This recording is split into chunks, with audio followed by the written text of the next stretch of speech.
It's Talk Erie on the Joel Natale Show, live from our Kingdom Financial Group studio here at 5th and State. Also live on Facebook and YouTube, having the crucial conversations that Erie needs. And today's a fun one here on this Monday as we welcome in Tom DiVecchio, Erie veteran weatherman and meteorologist. Good to see you, Tom. Oh, good to be here. Thanks for inviting me. All righty. So we're a family show. We like to get origin stories. You grew up here in Erie, right? Yes, yeah. I was a local person. I grew up, graduated 1980 from Cathedral Prep. Okay, Cathedral Prep. And, so we're same exact age.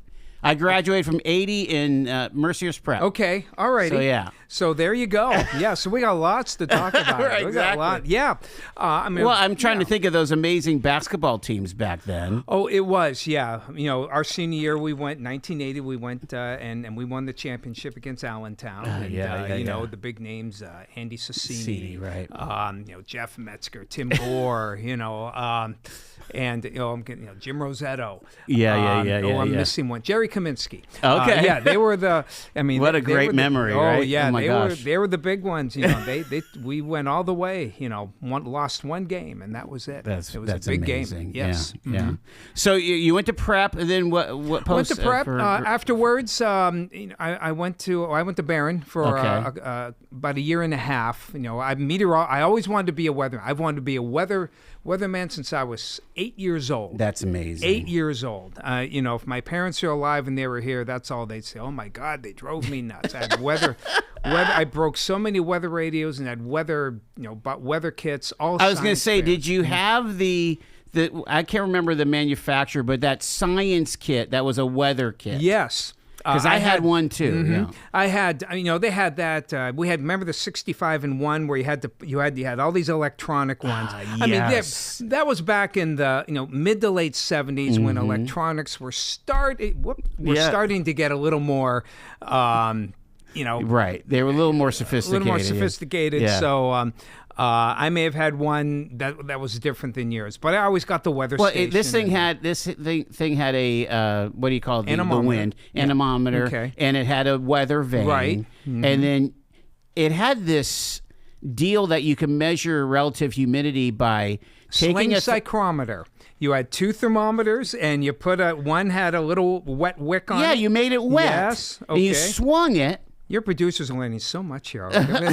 She's and somehow you were able to calculate the relative humidity. Right, you had to use a chart. Right. Yeah. So when the sling psychrometer, it has two thermometers. Yes. And you put a wet wick on one, and you sling it. Okay. Now you say, well, doesn't the mercury go back? No, because it's in a vacuum. Okay. So it's not like the mercury goes back. So you sling it for about a minute. Okay. And as the air passes over the wick, okay, it cools it because it evaporates the water. Evaporation is a cooling process. Okay. Get out of the shower while you're cold because water's evaporating. It's taking heat from your body and evaporates out.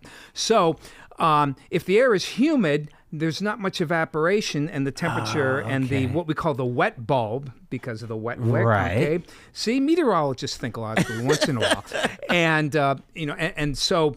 And then you had a chart that measured, if the difference was 2 degrees, the humidity was 90%. If it was 10 degrees, it would be.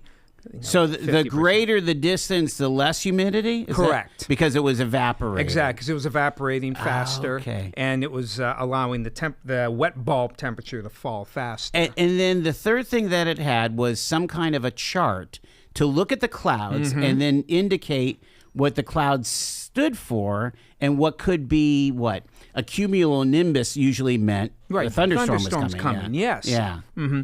And the whole thing with weather, because I'm assuming you probably did you have a barometer that had like a little tube, maybe a tube? Yeah. Okay.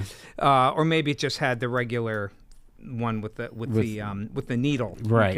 Android, as we call it. As opposed to a mercury barometer. But yeah, you can be an amateur forecaster. I mean, with all the sophistication that we have, yes. If you understand the basics of clouds and have a good barometer, you can make still to this day, make a pretty decent guess on what's going to happen the next day. Isn't that amazing? Mm-hmm. It's incredible. So you wanted to be, I'm sorry to get you on the rabbit trail, but you wanted to be a weatherman since you were 8. And is Penn State kind of the place for weather here? It is. Penn State, Big Ten colleges in general are very good, but Penn State is considered one of the premier meteorology colleges in the country. There are many other good ones, and any meteorologist listening say, "Well, I went to Michigan had a great program, Ohio State had a great program, SUNY, SUNY, New York, really? Oswego especially, very good." Weather programs. So there are a lot of good programs. But when it comes, Penn State is probably known better for their research, and I'm not a research guy. Well, AccuWeather's based there, right? AccuWeather's based. They, a lot of Penn Staters. Even I looked at it, when I graduated from Penn State.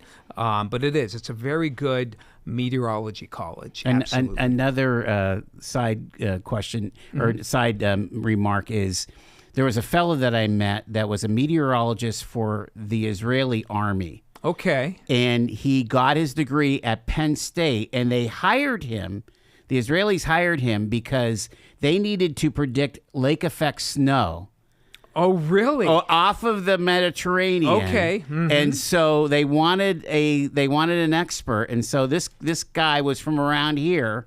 Okay. And he goes to neat. Israel to forecast. So my understanding is that Penn State's really down with lake effect. It is, and I think you'll find that a lot of the colleges are really connected to their local climatology. For instance, Oklahoma State, as you might guess, is a big. You want tornadoes and understanding. You go to Oklahoma State. Just like AccuWeather is here in State College. You have Norman, Oklahoma, which is the center of what they call the Storm Prediction Center. Whenever you hear severe thunderstorm watch or tornado watch, the Storm Prediction Center, what we call the SPC, issues those, not Cleveland. From one place? One place. They issue not the warnings. When you get a warning, like a tornado warning or a flood warning, that comes from your local weather office. Okay. Well, for Erie is Cleveland, Ohio, yeah. the local weather service. But all watches... severe weather watches come from the SPCs. Those big blocks on your map. Exactly, yes. Okay, yes. For the watches. Mm-hmm. Very interesting. Okay, so you went to University Park, huh? Yeah, I went 2 years a year and a half at Barron, because back then they were on terms. They weren't on semesters. So the next senior year, they finally went to semesters. So I went 1 year and 2 terms at Barron. And then I transferred down to main campus. I had to because you couldn't get a meteorology degree at Barron. Do they have, were their professors just amazing down They were there? very good. Yeah. I don't know if you remember a show called Weather World. Oh, yeah. Okay. I think it was on PBS. On QLN. It was right? on 6 o'clock. I watched that instead of the news. Okay, I would watch that. You were that much of a geek. I was that much. Thank heaven we did. We were lucky to have 2 TVs, so I could go upstairs and watch weather. Yeah, many of my professors were Weather World, and that's what they use. They used the professors from Penn State, and it won awards. Not just for being very accurate, and they were accurate. But they always had an educational aspect afterwards. It was only 15 minutes, but it was a really good show. Did you get any ribbing or commentary, or actually maybe some awe? Your fellow students knowing that you were from Erie, and Erie had this crazy weather deal, Yeah, Penn State draws from so much in the country. Yeah. I was actually surprised. Believe it, I was actually surprised at the lack of really, for lack of a better term, enthusiasm for lake effect. When someone was from, we had someone from like Baltimore. I'm like, oh wow, do you get skirted by hurricanes? I know we think of Florida, but right, yeah. I would always, they're like. Lake effect, Baltimore sounds boring as far as weather goes. Yeah, lately they've had some fun, Yes. but they, you don't think Baltimore, you think severe weather or anything like that. But I was kind of surprised. I thought there'd be a little more, oomph from the Pennsylvania for that. When you were a kid, was it always kind of shocking to you, like things like Hurricane Agnes, the flooding? Again, that all had to color your upbringing, right? Because we were 10-ish, or 9 or something like that. It was 1971. Okay, so we were about 9. I remember driving through Wilkes-Barre and seeing the lines of the where the water hit, and of Okay. course Kinzua Dam Right. helped save Pittsburgh. Right, and it did. It did. But when you think about it, back then, Harrisburg, Allentown, they got 11 inches of rain, which back then was, astronomical. And you look at the hurricanes today, 10 inches is now the average amount of rainfall. So again, not to forge ahead, but it's interesting. And Agnes was definitely a devastating hurricane Right. by all accounts. It wasn't a strong hurricane. It was a Category 1. It was a very weak hurricane, but boy, did it have moisture. It just had a lot of rain. It did. Didn't It it? really did. And it was a very slow mover, and that's why. So the rain all stayed in one spot. Have we had anything similar as far as that kind of rainfall in the decades since? Well, you think about, and we didn't really get hit by Sandy over here, did we? No, Sandy was really weird. Yeah. Sandy hit New Jersey. Yeah. The thing about Sandy that was so unique was that it had the most oddball track. If you recall, it went through New Jersey, through New York, into Ontario, and it slammed Cleveland as it curved around. Like Cleveland, it missed us. I think we had 50-mile-an-hour gusts, which is Okay, sizable. that's a But lot. Cleveland had 85-mile-an-hour winds. from Hurricane level Sandy. winds. Hurricane Wow. level winds. Now, the reason it was able to stay that windy is Sandy was booking, 20, 30 miles an hour, which is, that's Indianapolis 500. That's a fast one. So the winds didn't have time to calm down a lot. Yeah, and Cleveland had extensive damage and tons of power outages while we were thankfully skirted by Sandy. Yeah, we haven't really taken a direct hit with the eye of a storm. We have haven't. And as you might guess, we're not in any real pathway. No. I'm trying to think of, when was the last time we got hit by a lot of storms. I admit they kind of jumble in your mind after a right. while. I remember we got like 6 or 7 inches from a storm that came up from the Gulf, and I can't remember. That was the in name the of last it. couple of years. Yeah, I feel like it we was- got some rain. Yeah, we've had our share of some of them, but we haven't really had devastating flooding like So many others. you're coming through. You're coming up. You're going to prep. You're going to Penn State, and it's like, okay, now what? Is it automatically thinking that you're going to do TV coming out of meteorology school, or could you be a scientist? And Well, I'll tell you what. I made what I guess some would consider a radical turn. I actually, after college, I went to the seminary to study to be a Catholic priest. Wow. For 2 years. And without getting into the weeds too much, while I felt a strong urge to be a meteorologist, I felt a calling, possible calling to the priesthood, and I felt that the only way to really know is to immerse yourself in it. So, financially, it wasn't the brightest thing to do, but those 2 years helped me to discern the fact that, okay, this is not my calling. Yeah. Did you, yeah. you didn't stay local for that, right? Did you go to Well, I another... actually went to St. Mark's for a You year. 'Cause did? I Okay. In order to get into what they call divinity school, or Yeah. what we call major seminary, which is basically graduate school. Right, Okay. yeah. For seminary, you had to have 18 credits of philosophy. Okay. I had 0 coming out of Penn State. Right. So I crammed 18 credits of philosophy here at Gannon while going to St. Mark's. I'll never do that again. So you realize with your weather forecast now, we want some kind of pithy quote from Kant or Nietzsche. Yes, exactly. Right? Yes, there's some divine influence here. What would Augustine say there, Tom? Cloud qua moisture, ergo. So yeah. That's fantastic. We're talking to Tom DiVecchio here. What a fascinating story here. You see the fellow on your TV every day, and we're peeking behind the curtain to what an amazing career and life he's had so far. All right, it is 4:21 here. Talk Erie.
423. One of my contemporaries in broadcasting is with us today, Tom DiVecchio. And he, of course, is on Erie News Now in the morning doing Today's Show news. Those cutaways are all about you, Tom. You know, I mean, it's like hopefully they hit the button and they roll the tape here. Mm-hmm. I do love the 7-day. You know, I mean, it just is super helpful. It really is. And could you have always done a 7-day back in the day? No, we were 5-day. 5-day. Yeah. When I first started in TV back in the mid '80s, they had already started with the 5-day, and they were actually toying with 7-day. Mm-hmm. In New York, they do 10 days. Yeah, they do. How accurate can that be? Yeah, I mean, the farther out you go, obviously, you can, like AccuWeather, you know, they go out to a year each day, you know, and they and you know, hey, whatever Right. you want to go that I could far see you on the 20-day. You have these tiny little slivers, right? You know? Exactly. Sure. What's going to happen in 3 weeks? Yeah. I mean, with all the technology, you know, we can only. And I use guarantee very loosely here, but we feel pretty good about the forecast. 72 hours out. Okay. Now they'll brag, we can go out, and yes, you can, and the models are very good. But once to understand the models, I mean, the one thing you have to remember, models are better now. But what happens is models are only good as the data you put in. Okay. You could have a beautiful Maserati with a top speed of 250 miles an hour, okay? But if you put 80 octane gas in it, you're not going anywhere, okay? Right. It's gonna, so models are the same way. We've only recently updated the data to go into the Maserati. Our octane's still a little low. Yeah. We can improve the data a little bit better. I think AI is going to explode this thing. It will. I'll be honest. I'm excited about what AI could do for meteorology. I mean, to be able to calculate 1,000 different events with the same. And believe me, and it's funny, not only weather service and many of the bigger companies like Google and Microsoft, they're in on this, and and it'll be interesting to see how all that mishmash works out, what will the human meteorologist be? What is going to be our goal? What if the computers get so good that personally, I think people still like to be told what's sure, not, an explanation, not spoon-fed, but they would like to explain. So I don't think the on-air meteorologist. I'd be more worried about an AI version of an on-air meteorologist taking over for the human. That worries me a little bit more. Not so much. I mean, guys like you and I think we're good. We're good for now. We're good for now. But I maybe the 25-year-old meteorologist who knows? Should look over their shoulder. Who knows? Just something to think about. Yeah. So, all right. So you went to seminary, found out that wasn't really it. the calling and from the Lord. That was 2 years, Yeah. Then for 1 year, I kind of meandered. Okay. For lack of a better term, just kind of meandered. And your folks were from here. What did your dad do? Yeah, my dad, he was a businessman mainly, most of it. He had restaurants, restaurants. Cool. He had a beer distributor. Nice.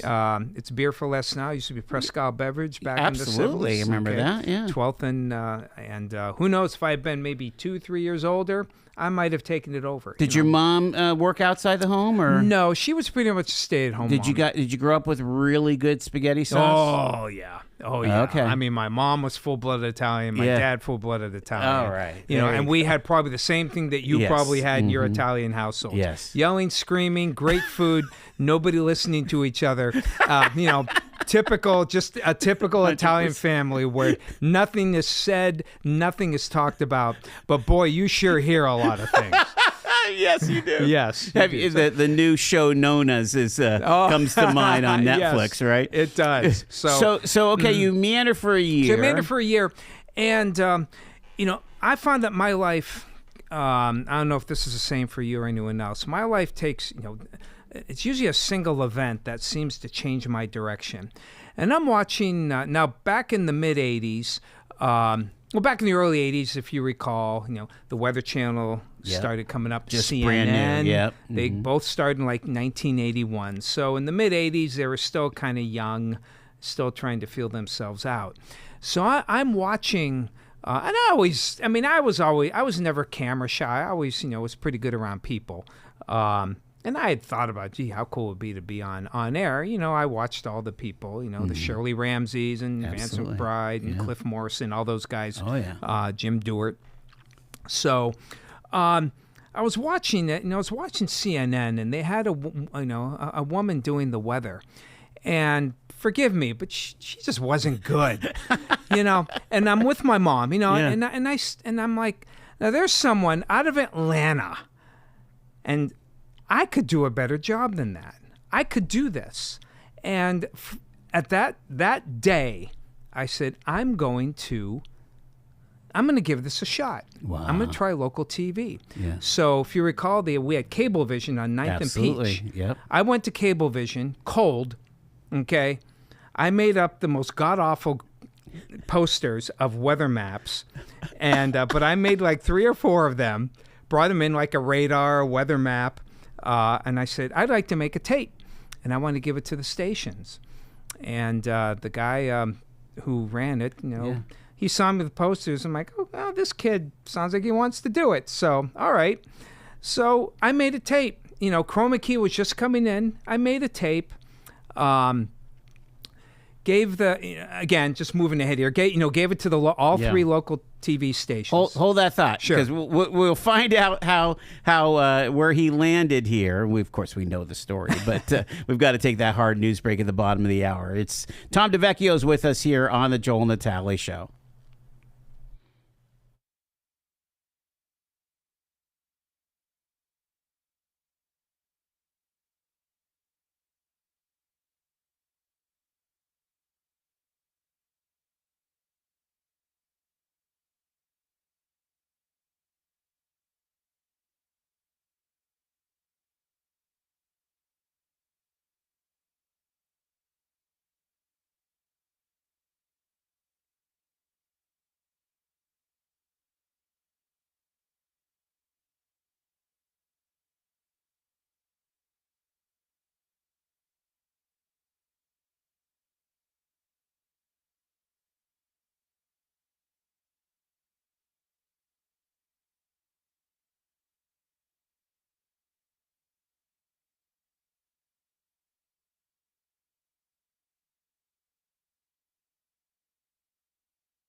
It's a media-based conversation here on the Joel Natale Show. We're getting things going here this week on this Monday, live from our Kingdom Financial Group studio here at 5th and State. And with us is from Erie News Now, Tom DiVecchio, waking us up here with the weather. Gosh, how you've been waking up? How long has that alarm been going off? Oh gosh, at what 3:30 or 4? No, more like 3. Yeah. It's more like 3. That's an ungodly. And then the winter. Speaking of the seminary, that's an ungodly hour. Yeah, God, that's right. That's why I left. We had all those early masses we had to do. But and really since when I was at Channel 24, they were kind of late to the party when it came to morning news. Okay. I mean, they had the cut-ins with Cindy Patton and I. Sure, yeah.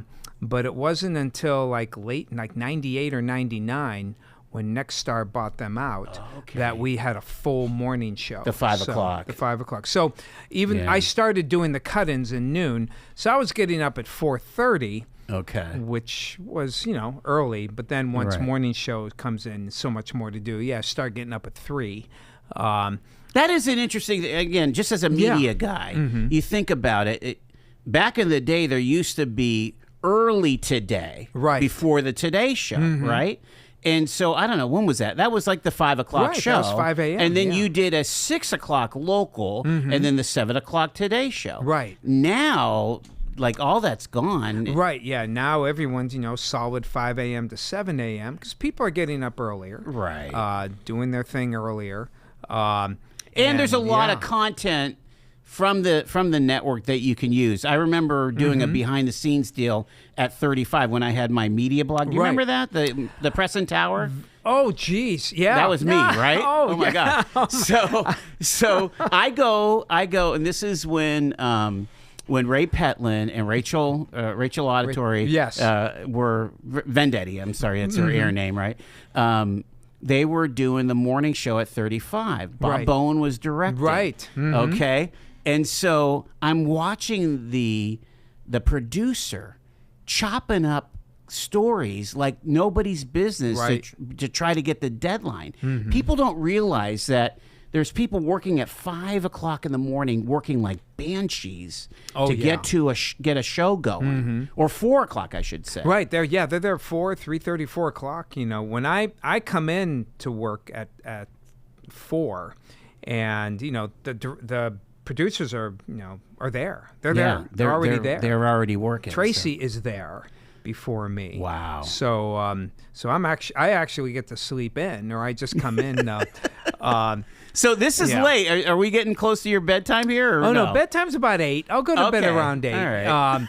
Now I was off last week, so it does kind of mess up your sleep. So you're in good shape. A little tired today. All right, so we left off before the news break here. You were saying you made a demo tape at the old Cablevision. Right. So I made a demo tape. Didn't hear anything. So you farmed it to all 3 stations. All 3 stations. I gave it to their news director, and said, "I'll see what happens." Yeah. Eric Johnson. Eric Johnson. I gave Derek Johnson, and I can't remember who the other. Was John Special still up at 12 or no? Or was Eric at 12? Eric was at 24. Okay, he was at the 24. time when I gave my tape. Yep. And I can't remember what. Who was at 35? Who was at 35 at the time? He wasn't a big shot. Wasn't he doing the? Wasn't he doing the commentaries? I honestly can't remember. But anyway. So I didn't hear anything for 9 months. 9 months? 9 months. Didn't hear anything. Let's face it, Erie TV. Back then, you're already seeing the conglomeration like Fox and Jet and 12 and 35. So didn't hear anything. And again, here's where, fate or God, whatever you want to call it, I got a call from the guy who made my tape. Okay. Now, does the last name Douglas ring a bell? Yes. Okay. Remember Jackie Douglas? Yeah, okay. Of course. Well, guess who ran Cablevision? Her husband. David Douglas. He said, "Oh my gosh!" And he never told me at the time. Yes. And now I understand why now. But he goes, "My wife is leaving. I made your tape. I thought you did pretty well. Why don't you go down?" So I went, gave a second tape to Oh, you know what I did? I gave it to Carol Pella. Okay. Because we're at the same church, okay? And so Carol gave it to Tim Earl, and Tim called me and said, hey, why don't you come down? You know, made an audition, and like I said, the rest is history. And so you started at 35. I started at 35 in August of 87. Weekends? First? Just weekends. Yeah. Yeah, I did weekends. And, of course, back then they only had the 6 and 11. Yeah, right. No morning shows even then. So I did weekends. Eventually, I became a field photographer to help, you know, do a little, to get a little more money, because it was part-time. Sure. It was part-time for a while. And it's kind of a rocky start, but after a few months, I got my footing, and you know, like they said, the rest is history. So what was your first full-time weather gig? My first full-time, where I was working full-time, was still weekends. I went to New Bern, North Carolina. I didn't know you did that. I went there for 2 years. That's when Hurricane Hugo hit Charleston in '89. So I went down there, did weekends, but I was full-time. Yes. Then I worked for a private forecasting firm in Poughkeepsie for just a year. Okay. Do you remember the G-Man on New York? It was Channel 2, I think. Yeah, I don't know. Okay, if I all right. I didn't know him. if you. Right. Yeah, okay. yeah. Anyway, but on CBS New York. yes, Okay. you know, and we actually forecast for him. Did you really? Interesting guy. But anyway. But I'm trying to figure out what a private forecasting firm does. It's like in Poughkeepsie. AccuWeather. It's like AccuWeather, you know, and they forecast just like AccuWeather forecasts around the world. Right. This company forecasts for shipping lanes, radio stations. You know, back then there was a time where radio stations, you know, got your own custom. They got your custom forecast. Yeah, you know, yeah. so. And think about, you should tell people this, that there are private concerns. There are corporations that have weather departments, isn't there? Oh, yeah. I mean, that they, whether they're in aeronautics or wherever, they need weather. Most do. You know, most are, you know, like UPS and those. They used to have, you know, Amtrak. You know, they used to have and some of the other large railroad stations had their own meteorology department. Now it's more outsourced, like from AccuWeather and some of these private forecasting firms. Sure. Again, it's a cost-cutting measure. Right. But that's kind of what I did. You know, you can get a call from Sunkist in Charleston, South Carolina. Want to know the weather? Your next call might be from Seattle, you know, Puget Sound in Seattle. Hey, when is this fog going to lift? So it was forecasting on the fly, and it was fun at first, but it just got to be, because you had no time to really forecast. Okay. You kind of look, and you had to make sometimes like a 30-second decision looking at models. I'm like, this isn't fun. This isn't for me. Right. So Tim Earl. At the time, Tim Earl said, hey, our weekend guy's leaving, you know, and I said, can I come back? And he was shocked, because I said, I just wanted to come back to Erie. I wanted to come back to TV, because I love it here. I love it. I was too homegrown, so I went from full-time back to part-time again. Wow. For a couple years, and then remember at 24, Jennifer Ann Koviak. Absolutely. She was news, and she also did the weather at noon. Yeah. She was leaving, and again, I was ready to go back out again, but when Jennifer left, I contacted 24 directly this time, and you know, talked to John Kansas, who was a GM at the time. He hired me the next day. Wow. And you know that, and that started. How long were you at 24? 31 years. Holy smokes! 31 years I was there, and it was a good time. I mean, we went through a lot. You know, Joey Stevens to start. You know, and then Tom Atkins came over when he was at 35 for a bit, and you know, Tom and I were partners for decades. Sure. For decades. The stability of that slot, especially at 24, but really I mean, more at 24 than 12, but it's, you know, it's there at 12 too with John Stalin. Oh, sure. I mean, I really feel like the viewers depend on that almost, right? I mean, they appreciate familiarity. Yeah. Which is weird. I mean, again, you know this media market. Typically, what happens in small markets like Erie, we're what, 150 like or something. 150 something. Yeah.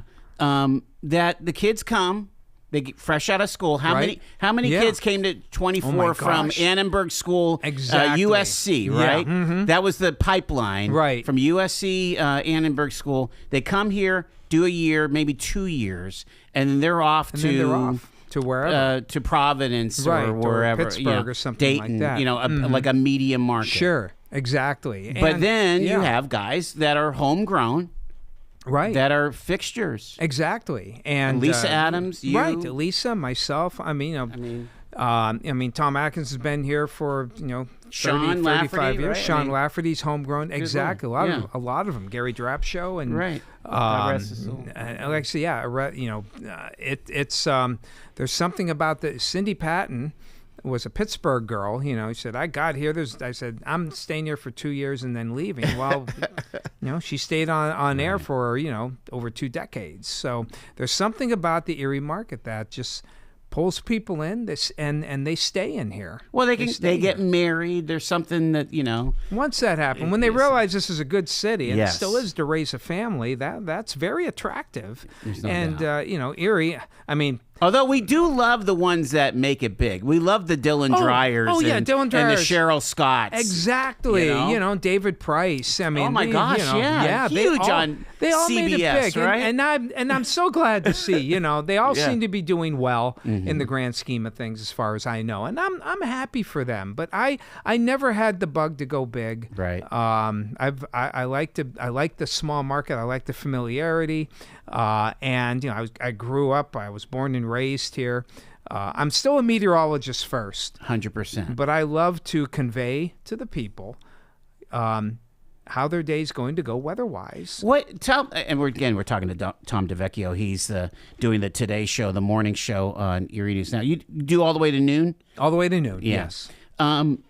Talk about how that developed, the communication part of it. Because, again, you could be a super scientist, Right. like a brainiac about the weather, and, again, talk about microbars or mega, all that stuff. Exactly. But yes. you've got to communicate it for the guys like me who don't get any Exactly. of this stuff. Yeah. And really, I feel my job is basically to take and meteorology is so complicated. I like, I take pride in the fact that I take this complicated, and I do. I spend a solid hour just forecasting before I even make maps, and I do. I'm not what we used to call the rip and read, rip off the AP wire. Right. No, I don't. Now I do look at the Weather Service. I mean, I know the people at Cleveland, and that's what they're great people. They're good people. They're smart people. If I'm calling for, 6 to 10 inches of snow, and I'm looking at them and they're going, 2 to 4 inches. Okay, I will say, okay, what are they seeing that I'm not? I mean, I'm humble enough to know when, okay, maybe I missed something here. Okay. And I, I'll adjust accordingly. But most of the time, I stick to my guns, and thankfully, I think I've been right more than wrong. Let's talk about that, because there is something well, let me ask you this. What is the most dicey thing that could go south on you in a forecast? Well, Is it the amount of inches generally? Well, yeah. When it, I mean, a lot depends on the person you're talking to as well. If a roofer is watching and I say it's going to rain like between 12 and 3, and it doesn't rain at all, and they send guys home, and so for them, a lot of weather people who are weather reliant, they watch us. And I've had more than one person. In fact, I had a problem on my own roof a couple months ago, and the guy said, "We watch you." He goes, "I like you because you give times, and you." Right. I mean, you at least attempt to narrow it down to saying, "Well, we'll get morning showers, afternoon sun." You at least time it, and I try to do that with lake effect snow, as hard as that is. That's like the hardest thing, you think? To me, I think lake effect snow is one of the hardest weather. Outside of maybe predicting where a tornado will form, Right. I think formation of where the heaviest snows to this day, and I've been in the field almost 40 years, and it's still difficult to find out, is it Edinburgh that's going to get hit? Is it Wattsburg? Is it Erie? Is it Meadville? But you're talking about the azimuth on a compass. You're talking about degrees on a compass. That yes. could make a huge difference. Right. That wind direction. Small How the heck changes. would you ever know? Exactly. We don't have the ability to give exact wind direction. And it's not just here at the surface. You have to look at the wind directions all the way up 5, 10, 15,000 feet. But particularly the lowest 10,000 feet. So I may nail it at the surface, but totally blow it at 10,000 feet. Interesting. So yeah, if you get like a 5 degree, like instead of 270 at 275, which is west to maybe a little north of west, yeah, those bands that are hitting Wattsburg are now hitting Union City. Okay. It's just that little 8-mile difference. Yeah, it's that difference there. Yeah. And if you're in Union City, you're like, what the heck is going on? So yeah, it gets, I mean, I'm more than used to it. I used to be frustrated in my younger days, but then you realize you just can't hit it every time, and I think people respect that. Right. And again, you guys, you own up to it. What's tough right now is the keyboard warriors, where they, they're saying, let's face it, they're saying hateful stuff on the social media, and it's not cool. Mm-hmm. Yeah, they are. We get that. It's part of the deal. It's part of, it's just in the climate that we live in now, where, people people are attacking the radars. I mean, destroying the radars because, they think that like the NexRad radars that Cleveland's using is causing, harm to people. Actual violence. Yeah, there's been, I mean, I don't know of anything.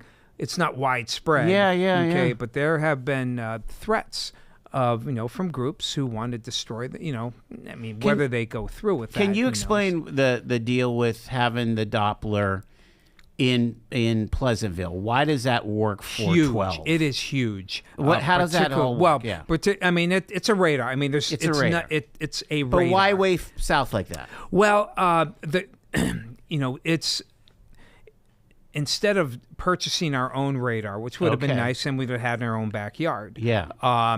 But that radars cost well over $1 million. Sure.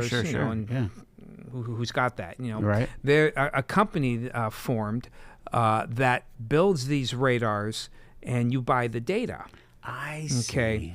Now, of course, you have no control over where they put it. Right. Pleasantville is actually pretty well situated for Erie, Pittsburgh, and Altoona. Okay. So, and probably Youngstown as well. That's really far. They could all utilize that data. It's kind of like a fill-in on the plateau. It fills kind of thing? I mean, most people know what we call the radar hole. Okay. Isn't that the lake front? Yeah. Or no? Well, it's Pittsburgh, Cleveland, and Buffalo are the Weather Service radars. Now there's different angles that the Weather Service can put at the lowest angle of each one. They will generally be about 8,000 feet on average above the surface, 8,000 or 9,000 feet. Okay, at their lowest level. Yeah. So it's not seeing anything underneath. Stuff can happen underneath. Oh, yeah. Well, most lake effect snow bands are 10 to 15,000 feet. They're not, cumulonimbus clouds and thunderstorms. They go to 70,000. And you can detect those from Chicago, But right. But here with lake effect, you can get some fairly good snow with bands as low as 10,000 foot tops. Yeah. So the problem with the NexRad band, the NexRad radars, the Weather Service radars, they're overshooting them, or they're only getting the tops. So they may be showing either nothing or a light snow, and you're looking outside here on State Street, and it's snowing like a banshee. Right. Okay. Now, our radar, yes, it is in Pleasantville, but the beam is more just a few thousand feet up. Got it. So, and you can see right away. If you ever look at the typical radar app with the lake effect band, heavy snow, it's in Cleveland, then you see nothing in Erie, and then it picks up again in Buffalo. Right. It's not because the bands truncate at Conneaut, Okay, Right. it's just that the radars can't pick it up. There's a hole. Ours in Pleasantville can pick it up. And so that's really, did that help you with Snowmageddon? Huge. Okay. Huge. It was a game changer. Seriously. Now, those were much higher tops. Okay. And so even the next one, but boy, we picked it up and we could tell where the bands were. We were able to tell Erie, we're getting hammered here. I got like one more minute with Tom DiVecchio. Can you talk about how weather is changing around here? And it almost feels like, again, I'll make the editorial comment that I feel like we're best placed for any kind of climate change mitigation. If they're suffering 115 degrees in Dallas and floods in Houston, we don't deal with any of that stuff. No, here. in fact, and studies are pointing out again and again, Erie is one of the most climate resilient cities in the country. If you don't be surprised, I wouldn't be surprised, and I hope I live long enough to see it, if, as climate, and climate change, and it's happening, okay? There's no denying it, okay? Those who deny it are just closing their eyes to the facts. I mean, climate is changing. The world is warming. It is causing, and affecting the weather, and there is a direct link between the severity of her. It is happening. But we happen to be in a good zone where, again, it would probably take us a whole other show to discuss it, but we're in a good place.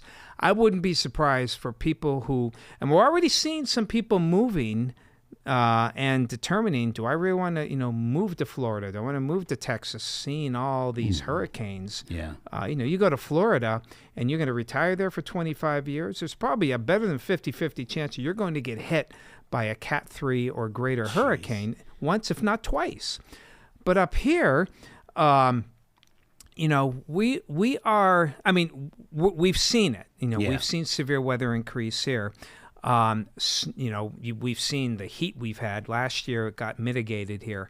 I wouldn't be surprised if people start moving here because we are so climate resilient in the next 10 to 20 years. We're going to leave it there. He's going to track it all for us. Again, the 5, the 6, the 7 o'clock drop-ins, and the nooner. Tom DiVecchio, Erie News Now. Good to see you, bro. It's good to be here. Thank you. Thank you so much. It is 3 minutes in front of 5 o'clock.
It's Talk Erie and the Joel Natale Show, making our way towards news at the top of the hour. Don't forget all of our candidate profiles for Erie County Judge, Erie County Executive, and the City Mayor races. They're all on our website at talkerie.com. That is actually, those are 10 conversations that you're going to want to listen to before you go to the polls tomorrow or fill out your ballot tonight.